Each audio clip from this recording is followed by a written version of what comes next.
कहानी बहुत देर से नहीं सुनाएंगे। अच्छा, एक पंडित जी थे, तो वो एक राजा को पढ़ाने जाते थे या सेठ जी को पढ़ाने जाते थे और पढ़ाते थे तो राजा बड़ा प्रसन्न होता था। समझ में आया कि नहीं आया? और प्रसन्न हो गए, पंडित को बड़ी मुहरें देता था, बड़ी राशि देता था। उस पंडित जी घर एक दिन पंडित जी बीमार हो गए या पंडित जी कहीं दूसरे गांव चले गए, तो उन्होंने अपने लड़के से कहा कि जाके पंडित जी राजा को आज तू पढ़ाना, और वहाँ सूचना दे दी कि मेरा लड़का भी विद्वान हो गया है, वो भी आपको पढ़ा दूँगा। ठीक है भेज। आया, उसने पढ़ाया, नहीं समझ में आया, राजा नरक में जाता है। नहीं समझ में आया?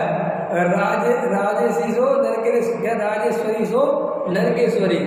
ये राजा, ये परिग्रह, बहुआरम परिग्रह वाले सब नरक में जाते हैं। राजा तो दिल में ला गया, बहुत गुस्सा है, बोले मूर्ख, तुझे कुछ पता ही नहीं है क्या? किसने पढ़ाया तेरे को? भगत से उसको 1 रुपया भी नहीं दिया। समझ में आया कि नहीं आया?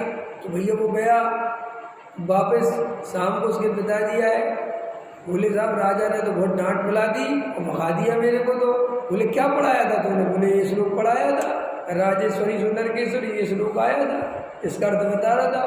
बोले तुझे अर्थ बताना नहीं आता, राजाओं को ऐसे अर्थ नहीं बताते।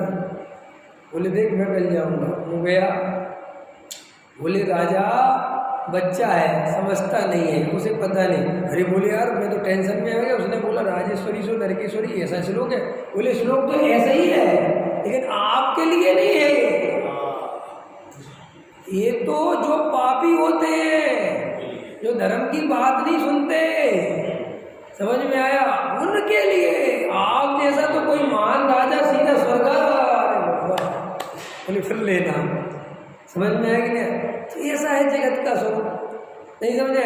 सेठ सही सुनना नहीं चाहता और पंडित सही सुनाना नहीं चाहता, और बस सही तुम सुनते रहो, आम पब्लिक सही सुनते रहे और तुम्हारा धर्म चलता रहे। ये सब सिस्टम बना हुआ है, ये चाहे लोकतंत्र हो चाहे राजतंत्र हो, ये दुनिया चलती ऐसे ही है। समझ में आया कि नहीं आया? इसलिए लोभी पंडित और मानी सेठ, इनसे दूर रहो, हमेशा दूर रहो। कोई अभिमानी सेठ हो, कितना ही पैसे वाला हो, एक गरीब आदमी से जय जिनेंद्र कर लेना, उससे मत करना। सच बता रहा हूँ कि क्योंकि उसके अहंकार को चोट पड़नी ही चाहिए। मैं तो बिल्कुल ऐसे ही करता हूँ। मुझे आम आदमी को कोई वैसा मिलेगा तो उससे मैं हाथ ही मिला लूँ, गले में और सुना कैसा बात भी करूँ। और जो अपने अहंकार में चलता है कि मैं कुछ हूँ, तो मैं उससे फिर डबल अहंकार में चलता हूँ। मैं कहता लो मैं भी कुछ हूँ, उसे बहुत तकलीफ होती है। होने दो, ये अहंकारियों को तकलीफ होने दो। ख्याल में आए कि नहीं? ये अपने आप को पैसे से बड़ा समझते, समझने दो, लेकिन तुम इन्हें बड़ा मत समझो और उन्हें समझाओ कि हम तुझे कुछ नहीं समझते। हमारे मुनिराज तो ऐसे बैठे, हमारे मुनिराज के अंदर कोई कसाई नहीं होती,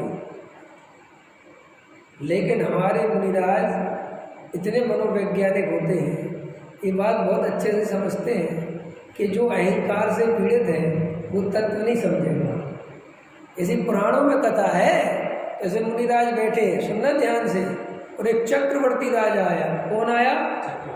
और वो अपने अहंकार से फूला हुआ है, समझ में? और वो आ रहा है, और सुनो मेरी बात। और मुनिराज ने ऐसी आंखें खोली और देखा कोई चक्रवर्ती आ रहा है।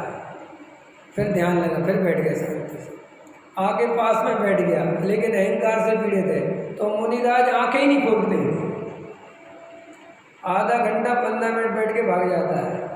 समझ में आया कि नहीं आया? और आधा घंटे बाद एक भील आया, एक बिल्कुल गांव का आदमी आया, उसे समझा दिया। अब कोई कहे कि जी क्या हो रहा है, लेकिन आज जमाना उल्टा है। राजा आवे तो VIP मीटिंग चालू हो जाए साधुओं की, और आम आदमी आए तो महाराज जी समाधि में है। ये क्या करें बोलो? ये सब भैया समझना पड़ेगा। जो असली ईमानदार आदमी होगा वो तो बहुत अलग ही होगा। वो तुम्हारे अहंकार को पुष्ट नहीं करेगा। जो पंडित, जो विद्वान, जो साधु संत इन सेठियों के, राजाओं के अहंकार को पुष्ट करें, इनकी प्रशंसा करें, इन्हें चने के पेड़ पे चढ़ाएं, समझ लेना ये साधु, ये पंडित विद्वान कोई काम का नहीं।